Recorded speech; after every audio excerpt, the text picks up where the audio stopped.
In lab interior, Sentomaru says Uncle Kizaru is coming here, to which Stussy confirms, and says CP0 was meant to wait for his arrival after eliminating Vegapunk. Sentomaru replies to Stussy and says the government's pulling all out the shops Stussy says indeed, I think they consider this incident to be far more severe than Ohara. For one, the doctor continued the scholar's forbidden research, he's taken it much further. Second, not like Ohara, Egghead actually has formidable combative and defensive capabilities.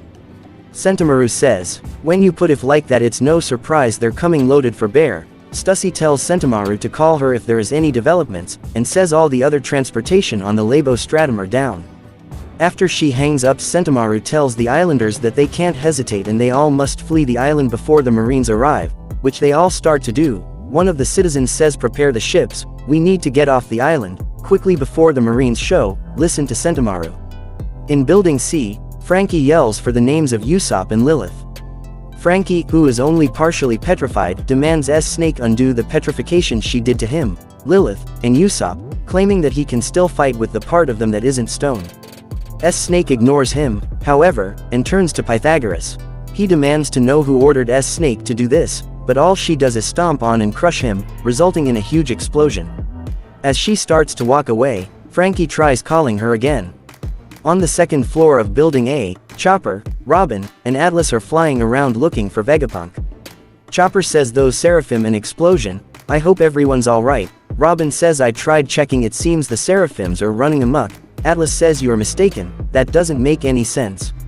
Chopper says one thing for sure, when Nami screams a certain someone will always dash to her and instantly aid her. Robin says we should focus. I bet everyone's pinned down, since they are fighting. What if something happens to Vegapunk's main body, while they are distracted? Chopper says ah, good point. Atlas says that she may have an idea as to where the Stella is and the two follow her lead. On the third floor, Nami tries to help Edison while Brook decides to go look for Vegapunk, while Sanji continues his fight with S-Shark. Sanji says don't act so surprised, this is the undying power of love.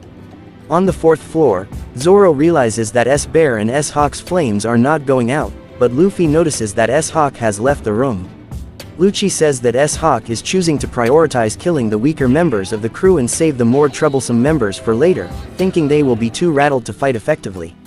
Zoro immediately runs after S-Hawk, and Luffy says quick go help him Usopp before he gets lost. Kaku says man what a bother.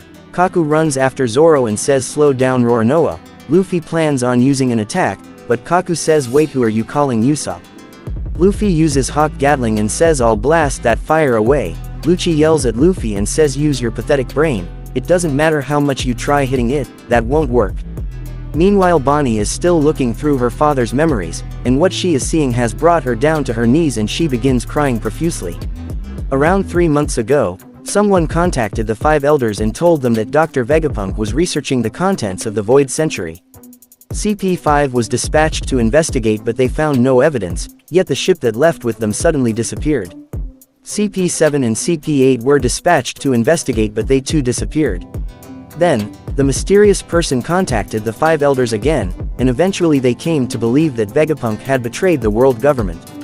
Choosing to assassinate him, CP0 was dispatched to handle the situation, and one of the elders chose to go in person as they expected Vegapunk to retaliate.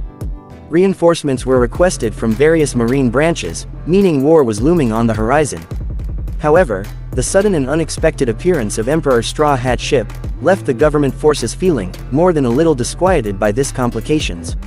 One of the elders says did you say Straw Hat, him again? The narrator says in any case, this chain of events is going to culminate tomorrow, and the outcome will shock the whole world.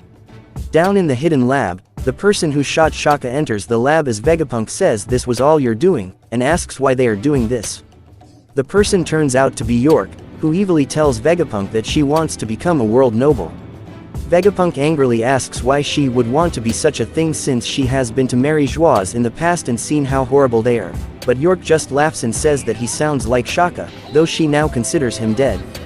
York then tells Vegapunk that she thinks it's too confusing that so many people are walking around calling themselves Vegapunk, and that the world will be better off with just one of us. Hey you, yes I mean you, before you leave don't forget to press that subscribe button, and what are your thoughts on this chapter? Leave your answers in the comments section below.